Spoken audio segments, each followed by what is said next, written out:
The night my life changed forever started like any other. I was just a few hours into my run, hauling freight through the quiet, winding backroads of northern Michigan. By then, I'd been driving trucks for 6 years, long enough to settle into the rhythm of the job, long enough to think I'd seen just about everything the road could throw at me. Drunk drivers weaving across the line, deer launching out of the trees like they had a vendetta, tweakers wandering barefoot into traffic, humming to themselves. But nothing, and I mean nothing, could have prepared me for what I saw that night. Not out there. Not on that stretch of road. Not in that kind of darkness. You can call me Toby. I was 28 at the time, hauling freight like I had been since I got my CDL at 22. That night, I was running an unfamiliar route between two warehouses, cutting through the thick belly of the state. The kind of route dispatch hands you when someone else calls off. Remote, isolated, and stitched together from old logging roads and forgotten blacktop that barely make it onto GPS. 6 hours of blind curves, forest so dense it swallowed the horizon, and only the occasional mom-and-pop gas station, glowing like a dying star. It was a little after 2 a.m. when everything went to hell. Cruise control locked at 65, country music low on the radio, one of those stations that fades in and out like it's broadcasting from another decade. The road ahead was a tunnel of black. Even the hum of my tires seemed muted, like the forest didn't want to be disturbed. Then she came crashing out of the tree line, a white blur, arms flailing, legs kicking, burst into my headlights. Instinct took over before thought. My foot slammed the brake. The air brake screamed like a banshee. The trailer bucked, and 70,000 pounds of steel and diesel fought to stop. I came to a shuddering halt just short of flattening her. I jumped out with my flashlight, heart hammering, hands shaking. "Ma'am, are you all right?" She was already trying to get to her feet. Her hair, red, tangled with leaves and mud, clung to her face. Her dress, or what was left of it, clung to her skin like damp tissue paper. She looked about 30, maybe 100 pounds soaking wet. Her bare feet were cut open, leaving smeared tracks of blood on the asphalt. But it was her eyes that froze me. Wide, wild, beyond fear. She looked like she'd just survived something no one was meant to survive, something that might still be chasing her. "We have to go," she hissed, grabbing my arm with a grip that didn't match her size. "They're coming! Please, we have to go now!" "Who's coming? What?" That's when I heard it too. Branches cracking, underbrush thrashing. Something big moving through the trees. Not the light steps of deer, not the scurrying of raccoons. This was heavier, slower, deliberate. "Please," she begged. That raw fear was contagious. I hauled her into the passenger seat and slammed the door. My flashlight beam caught movement between the trees just before I climbed in. I didn't get a good look. Didn't want to. Whatever it was tall and watching us. I released the brakes and throttled up, catching a glimpse in my side mirror, right where she'd been lying seconds earlier. A silhouette, tall, still, unnatural. It didn't flinch, didn't step forward, just stood there, half hidden in shadow, towering in a way that didn't seem possible. It wasn't just out of place. It felt like it didn't belong in this world at all. "My name's Toby," I said, forcing my voice to stay steady. "Kara," she whispered. "I'm Kara. Thank you for stopping. You have no idea. What happened back there? Should I call the cops?" "No!" Her response was instant, sharp, too fast. "Just drive, please." She was curled up against the door, pale as paper in the dashlight, arms wrapped tight around herself like she was trying to hold her body together. "Just keep going," she said again, softer this time. I gripped the wheel until the rubber creaked. We drove in silence for a few miles before I asked, What the hell happened to you out there?" She hesitated, breathing slow through her nose, like she was trying to keep herself from unraveling. Finally, she spoke. "I was with friends. We were on a road trip. Me, Amanda, Mary, and Lauren. Just bonding, doing some catching up. Nothing wild." She trailed off, her voice catching. Everything was fine. Then it wasn't. One minute we were having fun. The next, I woke up in the woods. She went quiet. I didn't push. "My friends," her voice cracked. "I think they're all dead." My knuckles went white on the wheel. Jesus. And then, bang! Something slammed into the side of the trailer, hard enough to shove 70,000 pounds sideways. My hands locked on the wheel as the truck fishtailed. I feathered the brakes, muscle memory and years of training fighting the skid. Kara screamed, "It's them!" I checked the mirror, and my stomach dropped. Two figures, running behind us. On two legs, then dropping to all fours. Fast, too fast. Moving wrong. I floored it. The engine roared past 70, tires screaming through curves that should have flipped us. The figures peeled off into the woods. I barely had time to breathe before Kara pointed ahead. "Toby." Something stood in the road. At first I thought bear, maybe moose. Then it stood up. 8 feet tall, maybe more. Built like a nightmare. Black fur shimmering in the headlight. Eyes glowing red like burning coals. The face, wolf-like, but wrong. Intelligent, focused. It snarled. "Don't stop," Kara yelled. "Hit it." I did. We clipped it hard. The cab rocked. My last headlight exploded. One tire blew instantly. The truck lurched, metal screaming, but I kept us moving, coaxing her forward on sparks and adrenaline. 10 miles later, we limped into a 24-hour gas station that looked like salvation. The rest was chaos. The clerk called 911. Soon, Kara was loaded into an ambulance. The police arrested me on suspicion of DUI. They said whatever alcohol or drug I was on was responsible for my crazy hallucinations. They couldn't have been more wrong. Both Kara and I were transported to the nearest hospital for treatment and evaluation. Standard protocol, they said. We were separated the second we arrived. No chance to check if she was okay.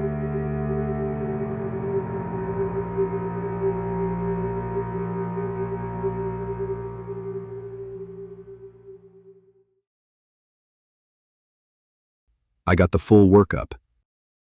Blood drawn, breathalyzer, urine, every sample they could possibly take. I half expected them to ask for a spinal tap. Hours later, I was lying in a stiff hospital bed under humming fluorescent lights when the door creaked open. It was Kara. For a moment, she stood in the doorway like she wasn't sure she was allowed in. Then her eyes found mine, and relief hit her face like someone had cut her loose from a chain. She crossed the room in 3 quick steps and hugged me hard. I could feel her shaking. Her cheek was swollen, already turning deep purple. Both forearms were wrapped in gauze, small butterfly stitches across her hairline. She was swimming in an oversized hoodie, probably from an ER donation bin, clutching it around herself like armor. She sat beside me without a word. We didn't speak for a while, just sat there, existing in a silence that felt strangely safe, like nothing from the woods could reach us inside those 4 walls. Eventually, I broke it. "What happened out there, before I found you on the road?" She stared at the floor, eyes glassy. Finally, she exhaled, like she'd been holding her breath for hours. "You're not going to believe me," she said softly. I gave her a tired half-smile. "After what I saw tonight, try me." her lips pressed together. Then she nodded and began. Amanda, Mary, Lauren, and I, we've been best friends since college. Lately, we'd barely seen each other. Life just got in the way. Amanda called and said we should do a weekend road trip. One last girls' getaway, like old times. She looked down at her bandaged hands. It started out perfect. Lunch at this tiny place in Lewiston. The Iron Kettle. Great food. Weird vibe. Then we kept driving and found this random bar off the highway. I couldn't even tell you the name now. It's all fuzzy. Her voice softened. We were having fun. Drinks, music, laughing until our cheeks hurt. It felt like we were 21 again. Then her tone shifted. 3 guys showed up. Good-looking, confident. Too confident. They started buying rounds, pulling up chairs. At first it was fine, fun even. But then I noticed one of them hand the bartender a wad of cash, way more than our bill. Her voice dropped. A couple minutes later, I started feeling wrong. Dizzy, sick, like the floor was tilting under me. Her hands trembled in her lap. I blacked out. When she looked up at me again, her eyes were wet but steady. I woke up in the woods, cold, dark. The ground was wet under me. Amanda was there too, bruised, her wrists duct-taped like mine. I got mine loose and freed her. Her voice caught. No road, no lights, just trees in every direction. Then we heard Mary and Lauren, screaming for us from somewhere deeper in. We tried to follow their voices, but they kept moving, close one second, far the next, like someone was hurting us. She went quiet for a moment, then said, and then the forest went silent. The way she said silent made the hairs rise on my arms. No wind, no bugs, even our footsteps seemed muffled. Then we heard movement from every direction, big, heavy, fast, like huge animals circling us. But it wasn't just animals. You could feel the intent. She wiped a tear away. That is when we heard Mary and Lauren let out the most terrifying screams, followed by the loudest roar I've ever heard. Her jaw clenched. We just ran. I nodded slowly. Is that when? She nodded once. We hit a small clearing, but then something dropped out of the trees ahead of us, landed on all fours, then stood up. Huge. Its fur was so dark, it looked like it swallowed the light, eyes burning orange. I turned to run, but Amanda slipped. Kara's voice shook. Then 2 more came from the side. They grabbed Amanda. One took her legs, the other her shoulders, and they just ripped her in 2. Her hands went to her mouth, like she could still hear it. She didn't even have time to scream. I ran. I didn't look back. I ran until I couldn't breathe. And then I saw your lights. And I just ran until I fell out onto the road. She stopped there. I didn't realize I was crying until the tears hit my lips. I reached out and took her hand. She let me. I pulled her gently toward me, and she collapsed into my chest, sobbing into my hospital gown as I held her tight. We didn't speak after that. There wasn't anything left to say. But from that moment on, something unspoken connected us. We were the only 2 people who'd survived that night, and the only 2 who understood what we had seen and what we'd lost.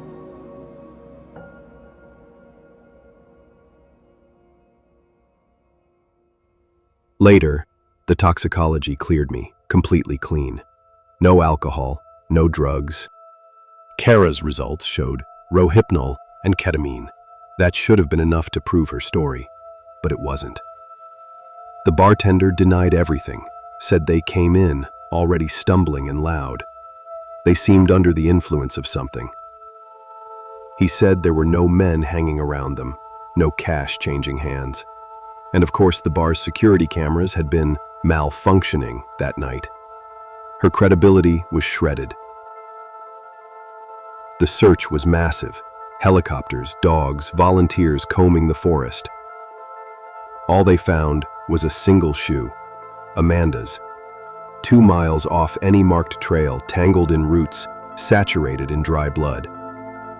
DNA confirmed it was Amanda's blood. No Mary, no Lauren, just gone. The public turned quickly on Kara. The media painted Kara as the suspicious survivor. Theories spread. She brought the drugs. She led them into the woods, and she snapped. She became a pariah in her own town. I didn't fare much better. My job was gone within a week. The official line was reckless driving and damage to company property. My dashcam footage, corrupted, static between 2 and 2:40 a.m., the exact window she ran into the road. Friends stopped answering. Family kept their distance. Eventually, it was just Kara and me. We started meeting up, sometimes to talk, sometimes to vent, sometimes just to sit in the same room so we didn't feel so alone. We gave each other the kind of support we weren't getting from anywhere else. But underneath all of it was the same desperate need to understand.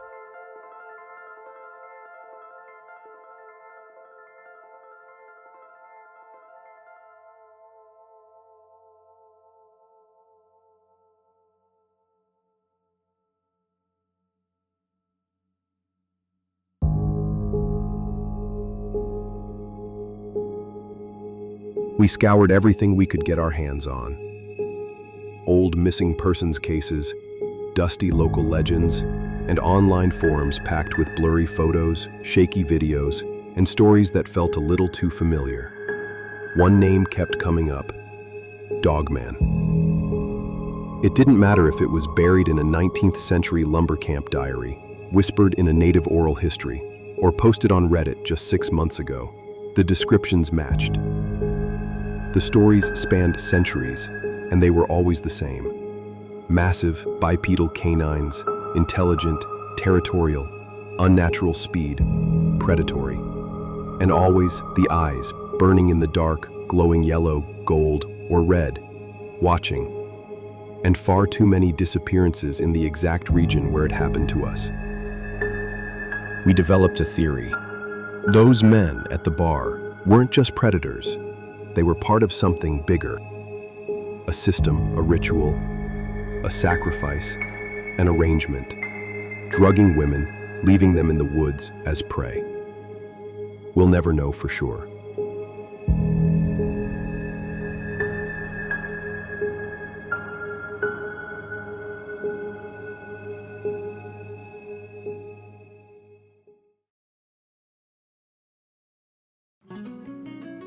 What started as survival turned into trust. That trust soon bloomed into love. Kara and I are now married and run our own trucking company. Just one truck, 2 people, and no boss to answer to when we refuse certain routes or deliveries. We ride all across North America together, side by side, watching each other's backs. As for the incident in Michigan that brought us together, that was just the beginning. We have encountered high strangeness all over this country. There was the time outside Homestead, Florida, when something massive and silent passed over the rig, blotting out the stars.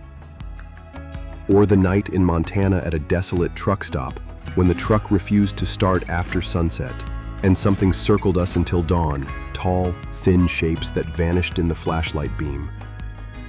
Or the phantom semi in New Mexico that tailed us for 3 exits. No headlights, no plates, no driver, before vanishing into thin air. Kara writes it all down. In a leather journal I got her when we first embarked on this wild adventure together. It is full of dates, maps, sketches, and patterns. She says maybe one day we'll publish it. If any of you out there want to hear any of our other bizarre and creepy stories from our travels, let us know. maybe we can share more with you. But even now, 6 years later, I'll catch her staring at the tree line during a late-night run.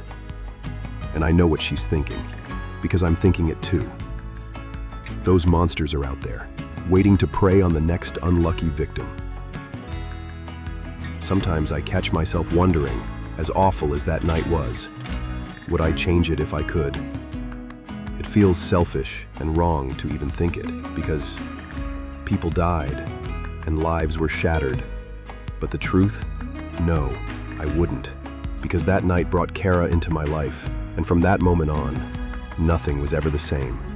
It changed everything, who I was, where I was going, the very course of my life. I can't imagine my life without Kara. So if you're ever driving alone at night and someone stumbles out of the woods, barefoot, bleeding and terrified, help them if you can, but keep your engine running. And don't look too long at the trees, because if you see something standing there, looking back at you, it might already be too late. You don't have time to ask questions. Just get back in your vehicle and drive.